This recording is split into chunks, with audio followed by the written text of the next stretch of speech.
Welcome to Pitch.tech, where innovative startups showcase their technology in the heart of Silicon Valley. We'll pitch their solution to a panel of esteemed investors. Hi, I'm Tae Nam. I'm co-founder of Storm Ventures. We've raised 7 funds for a total of $1.2 billion. We've had 12 unicorns, companies such as Marketo, Workato. I'm John Willey, so I'm now a 3-time founder. I also teach at Stanford. I teach CS224G, which is one of the most popular classes at Stanford about building applications using large language models. Pitch.tech is dedicated to highlighting startups that use disruptive technologies to forge innovations. Let's meet the innovators shaping the future of tech.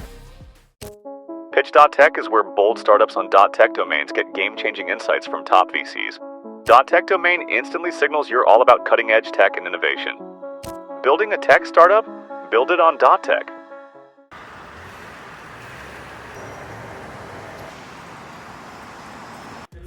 Thank you guys. See you in a bit. Thank you. My journey has been from the UK all the way through San Francisco. We're very grateful for the opportunity that's come to us, so we're buzzed about this.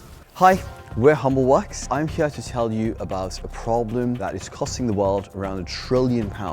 My background is in sustainable design and renewable energy. To help with this crisis, I pulled together the team that I thought would be best fit to solve this. There are 1.3 billion information workers around the globe that are sitting at their laptops hunched over as they're working remotely. We're going to focus on 145 million remote employees that are in the UK, the EU, and the US. 88% of managers don't believe their remote work teams are working as productively as they could be. Here's how we solve this problem. By moving during the course of the workday, we can unlock 17% more productivity and drop sick days by 25%. How do you move during the workday and stay productive? We've built an ecosystem, an adaptive ecosystem, fully sustainable, sophisticated, feels right at home, or works at the office, that allows you to move from position to position and stay productive. It's all well and good as promising managers, CEOs, the 17% improvement in productivity.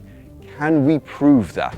Yes, we can. 17% improvement in productivity is captured by and measured using the Humbleworks app. Our goal from Move to measure is to then create a report. The report's going to be buffered and anonymized, so individualized data isn't available, but will be presented to a manager who then understands where the information or the work gaps are between him and his workforce. And at some point over the next year, all goes well, all goes to plan, we plan to create an AI manager to supplement and to possibly replace managers in some cases, to have entire teams being managed through an AI dashboard.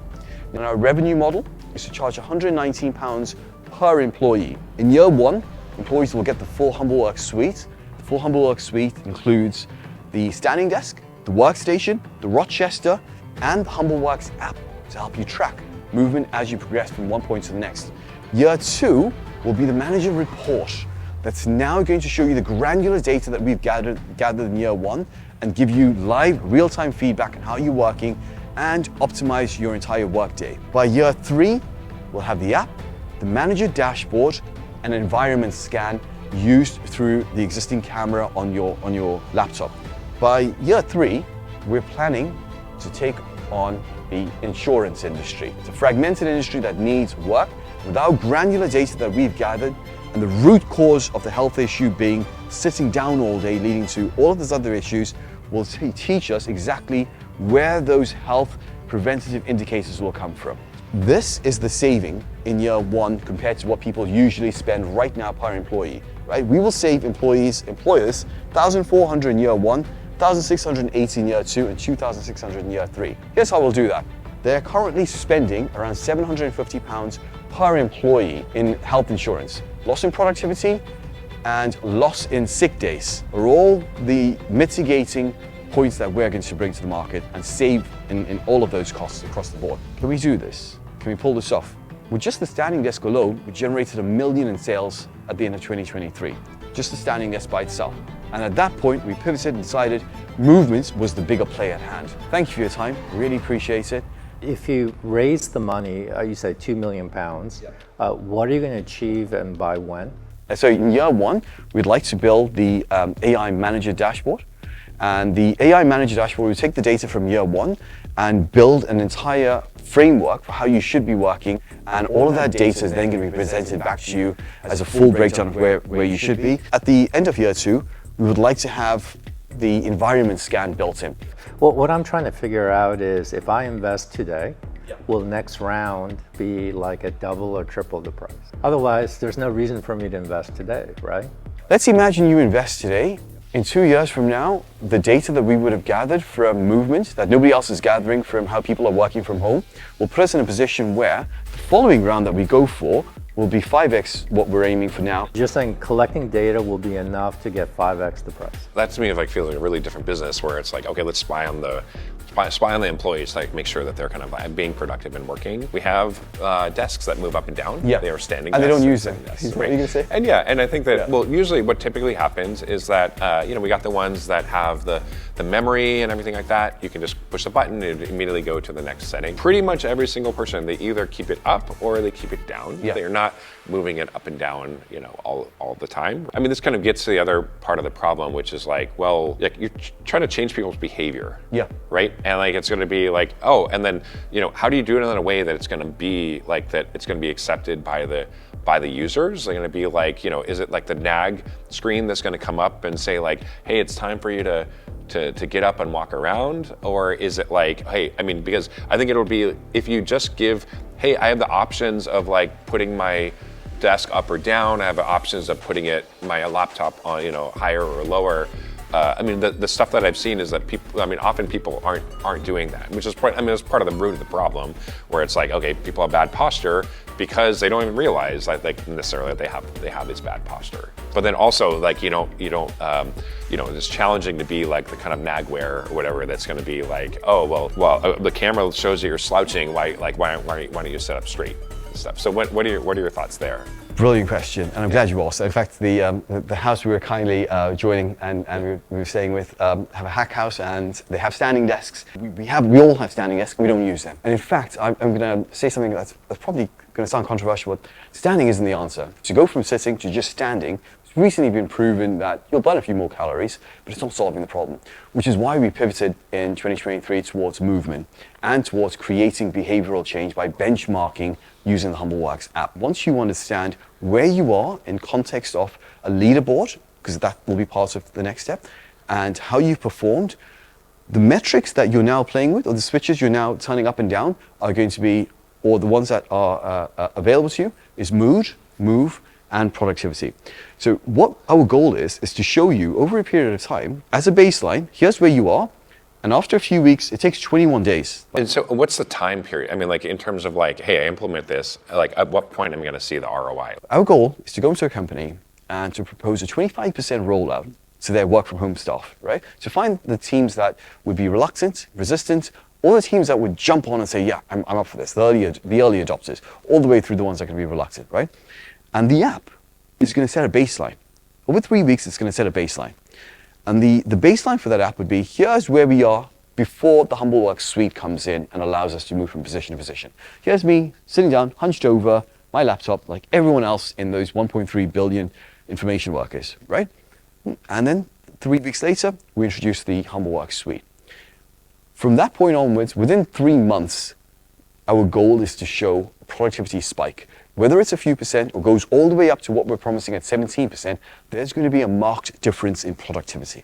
So maybe you could talk about like what the current status is, how many units are deployed, how much data are you getting per month right now, all that. We've just completed the full build. So the entire Humbleworks is bootstrapped. So I built it from scratch.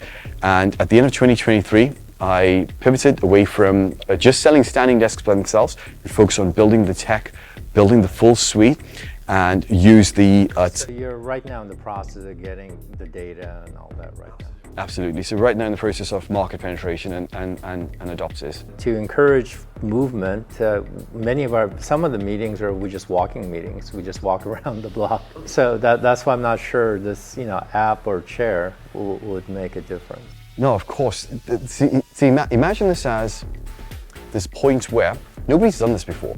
Up until this point, everyone's very easily said, I'll spend £3,000 on an expensive ergonomic chair that'll go up, the back will go in, and that's it. And nobody's really embraced this idea of what if we change the entire status quo, if we change the dynamic, and we built this homogeneous way of working where all of my employees are now working in the same way.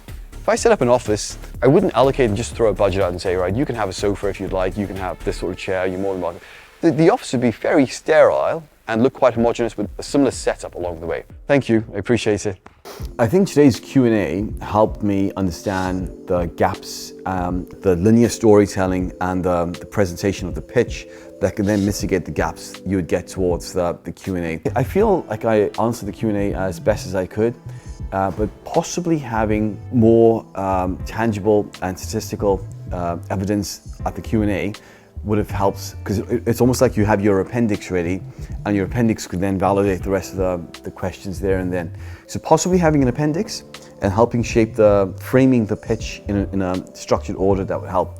The .tech is just this absolute logical next step to have an easy way for people to understand it's not a standing desk company anymore, it's now a technology company. And this is where we're going. And .tech shortcuts that process, or I imagine, hopefully, shortcuts that process of people going, oh, that's Humbleworks, they do standing desks. Well, no, they're Humbleworks.tech, and they must have a tech side to this. What is that tech? Oh, there's an app, and now there's a manager report, and now there's AI built into it. I found that the quantitative benefits to be a little questionable. What I mean by that is his product is just starting to get deployed right now, and as a result he doesn't have a lot of data back yet, and so he can't say because of his product we get these benefits. Instead what he's saying is that if you do these kind of things like more mobility, you get these benefits, and the product can do these things, and therefore the product will be able to provide.